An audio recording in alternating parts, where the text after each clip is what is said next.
Assalamualaikum warahmatullahi wabarakatuh. Kami dari kelompok A akan mempresentasikan hasil kerja kelompok kami tentang perencanaan pembelajaran kimia. Adapun anggota kelompok A yaitu yang pertama Silda Widyastuti dengan NIM E1M021053 sebagai pemateri pertama. Yang selanjutnya yaitu yang kedua Sukrina Febrianti dengan NIM E1M021056 sebagai pemateri kedua dan juga moderator. Yang ketiga yaitu Sania Liyin selaku pemateri ketiga dengan NIM E1M021056. Adapun pokok-pokok bahasan yang akan kita bahas, yang pertama yaitu pengertian evaluasi, pengukuran, dan penilaian belajar peserta didik. Yang kedua ada syarat dan tujuan evaluasi pembelajaran. Yang ketiga ada fungsi evaluasi pembelajaran. Yang keempat ada prinsip-prinsip evaluasi pembelajaran. Yang kelima ada kedudukan evaluasi pembelajaran. Baik, kita akan beralih kepada pemateri pertama kita yaitu Silda Widyastuti. Kepada Silda Widyastuti saya persilahkan. Pertama-tama saya ucapkan terima kasih kepada Bu Moderator yang telah mengizinkan saya menyampaikan informasi tentang pengertian evaluasi, pengukuran, dan penilaian belajar peserta didik. Dan di sini ada evaluasi. Nah, apa sih itu evaluasi? Nah, menurut Kumano, evaluasi sendiri merupakan penilaian terhadap data yang dikumpulkan melalui kegiatan asesmen. Dan menurut Kalongesi, evaluasi merupakan suatu keputusan tentang nilai berdasarkan hasil pengukuran.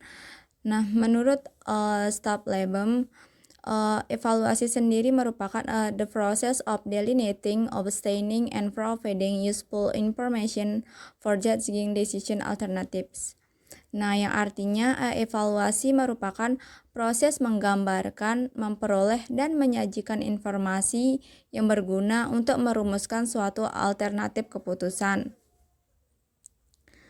Nah, contoh dari evaluasi sendiri yaitu di sini ada evaluasi formatif yang seperti UTS atau diskusi kelas, evaluasi sumatif pada periode akhir waktu, contohnya seperti UAS, evaluasi portofolio seperti tugas proyek, dan evaluasi per assessment. Nah, selanjutnya di sini ada pengukuran. Nah, apa itu pengukuran? Menurut Kalongesi, yang dimaksud dengan pengukuran merupakan suatu proses pengumpulan data melalui pengamatan empiris untuk mengumpulkan informasi yang relevan dengan tujuan yang telah ditentukan. Nah, contohnya yaitu dalam hal ini guru menaksir prestasi siswa dengan membaca atau mengamati apa saja yang dilakukan siswa, mengamati kinerja mereka, mendengar apa yang mereka katakan, dan menggunakan indera mereka seperti melihat, mendengar, menyentuh, mencium, dan merasakan. Nah, selanjutnya tahap ketiga itu penilaian. Nah, setelah ada evaluasi dan pengukuran, maka ada penilaian. Nah, penilaian sendiri merupakan penerapan berbagai cara dan penggunaan beragam alat penilaian untuk memperoleh informasi tentang sejauh mana hasil belajar peserta didik atau ketercapaian kompetensi peserta didik.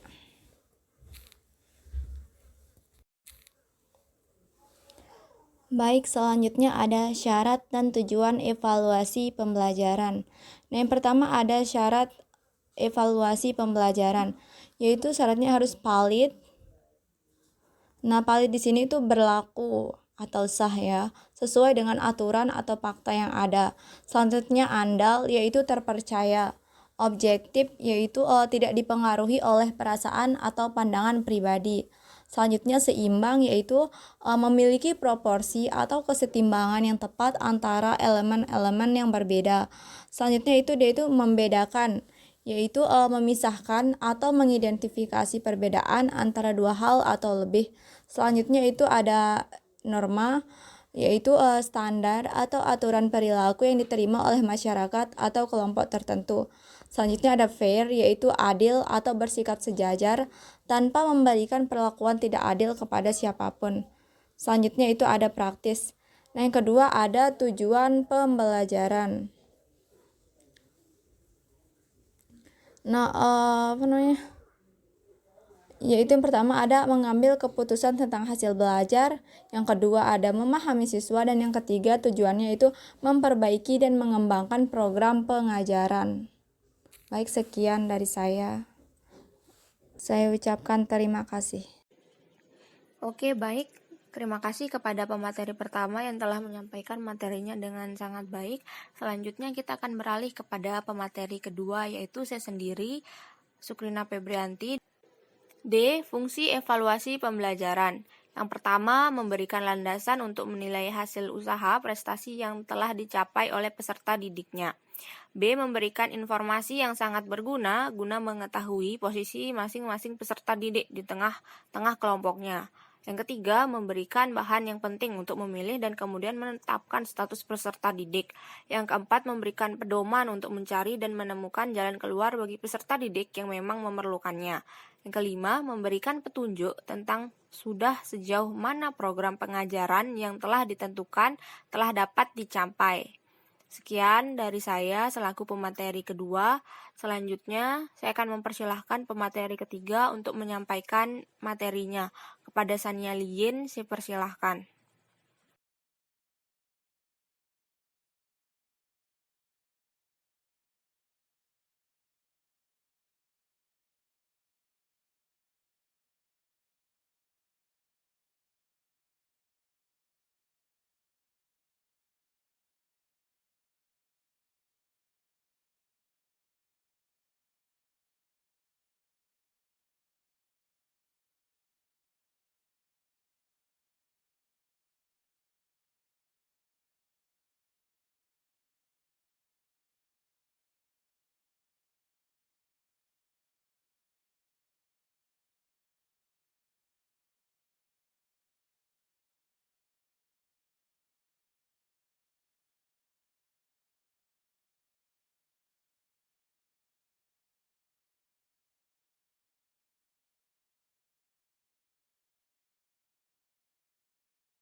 Oke, terima kasih kepada pemateri ketiga yang telah menyampaikan materinya dengan sangat baik. Sekian dari presentasi kelompok A.